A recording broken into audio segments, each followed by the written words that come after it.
What up, everybody? Everybody, what's up, everybody?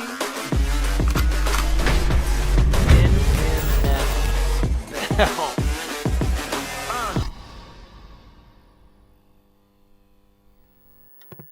What's up, everybody? Welcome back to Technique Tuesday. Today, we're going to be talking about the new up-and-coming heavyweight Ciryl Gane. And does he have what it takes to beat the scariest man in mixed martial arts today, Francis Ngannou? But before we get into that, I just want to thank Transparent Labs. Through this training camp, these guys have been keeping me healthy and energetic throughout my training camps. And a few products that some of my personal favorite, the BCAAs and the prebiotic greens. This stuff has kept me healthy and energetic throughout my training camp. So make sure you guys head down to the description below. Make sure you guys use promo code Wonderboy to get 10% off these amazing products. Thank you, guys. As always, I got my man Sweet Tea to be Francis Ngannou to help me break this stuff down. Sweet Tea, Francis Ngannou, the scariest man alive, in my opinion. 2, Ciryl Gane, high-level striker. He just beat Volkov. Yeah, pretty handy. Alexander Volkov outpointed him. Looked very good. Yeah. Quick. He's like 6'5". 6'5", 245-ish, 250-ish, looking sharp. The way the guy was moving, man, he was solid. Looked solid his last fight. But does he have what it takes to beat Francis? Well, first things first. Francis Ngannou is the reason that I would never compete at heavyweight in MMA. Just because I knew that one day, were I to go far enough, I would have to fight that man, who's terrifying and could kill you by punching you in the pinky. So there's that. Okay. But Francis Ngannou has improved leaps and bounds, I feel like, just in the recent months and in the recent year. You look at his first fight with Stipe, and then you look at his second fight with Stipe, the dude's takedown defense was on point, the dude's scrambling ability was on point, his power was on point. It was just a new and improved guy. Now, was that one of those things that showed up in that one fight because we have nights where we're just rocking and rolling, we're feeling good, we're feeling the flow? Or is this what you're going to start to see on a regular basis in all of his fights coming up in the future? Because if that's so, I don't know if anybody's going to be able to beat that dude. But Ciryl Gane looked very good his last fight. I believe he is probably one of the only guys that can at least give him, besides another fight with Stipe, if it ever happens, that can probably give him the best look, or his probably greatest. Has the best chance because of his fighting style and because of how he approaches the fight. He's not a wrestling heavy guy. No. He's not one of those guys that likes to sit there and trade. Now, if they were to fight, I believe, does he knock him out? I don't think so. I think he could outpoint him. I think that's his main goal. At this point in time, if you're going to beat Ngannou, you're just going to have to tire him out. Weather the storm. Tire him out. That's right. And outpoint him. And I believe Ciryl Gane has the speed and the ability, the movement to do so. I mean, since when do you ever see a 6'5", 250-pound guy move the way Ciryl Gane does? And I'm pretty sure he's out there throwing crescent kicks and doing karate stuff, and that's just not something you see. And to be able to keep it up for five-minute rounds. You don't see that from heavyweights. So, WB, what are a few key things that you, being Ciryl Gane, can do versus myself and Francis Ngannou to try and negate that devastating KO power? A few things that he could do to really, I would say, put his hands on Francis Ngannou.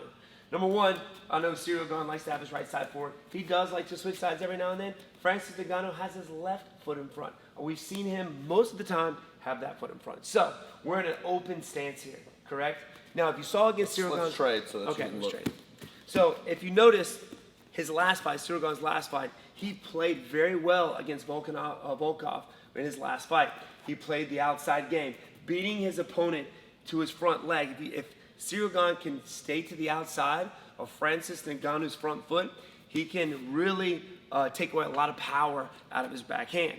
Number two, he can play that front hand like you saw his last fight. He likes to grab the hand a lot. He likes to step to the outside of that front foot and catch him with the jab. And really he's very fast with that jab. Yeah. So here it's going to be a lot of playing here.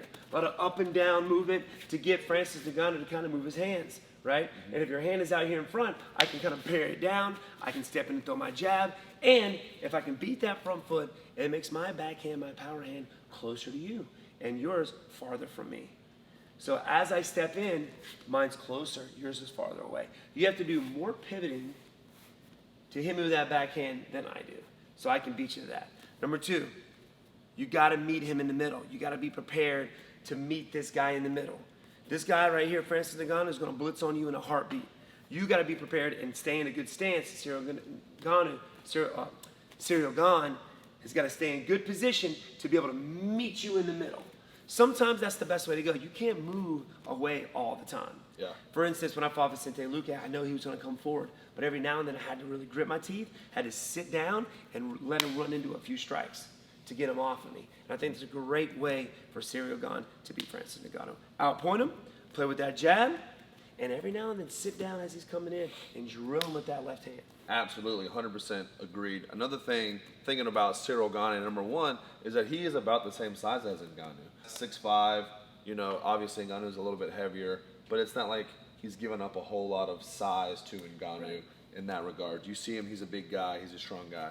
Number 2, I think what you're going to see in favor of Gane are his kicks. He's got really good leg dexterity, and you don't see that a whole lot in heavyweights. No. It's mainly heavy hands, leg kicks, heavy hands, leg kicks, heavy hands. Well, Gane will kick you in the head, he'll crescent kick you, he'll hook kick you. Side he kick can do it all, and not a whole lot of fighters in the heavyweight division do that. Therefore, Ngannou hasn't seen much of that in the past, so it could give him some trouble there. So not only does he have to worry about the hands, but he's also got to worry about the feet. And those knee probes, as you call it, he played his last fight against Volkov, and it worked phenomenally. Kept him at bay, even though Volkov had the reach advantage for sure. Gane was still piecing him up with that jab. And yes, we know there's a possibility of John Jones making it up to heavyweight and all that good stuff, but as of right now, it's not looking too good in that front. Gane, he's in the heavyweight division. He's currently fighting, and out of the active fighters, Gane, would you say, has the best, outside of Stipe, who's actually already beaten Francis. Outside of Stipe, obviously, Gane has the best chance of beating Francis Ngannou? I think so, because, you know, like you said, Francis Ngannou has really worked on his takedown defense, and with a guy that his size and his strength, it's going to be very difficult to take down. So it's going to have to be somebody standing, and Gane is the guy.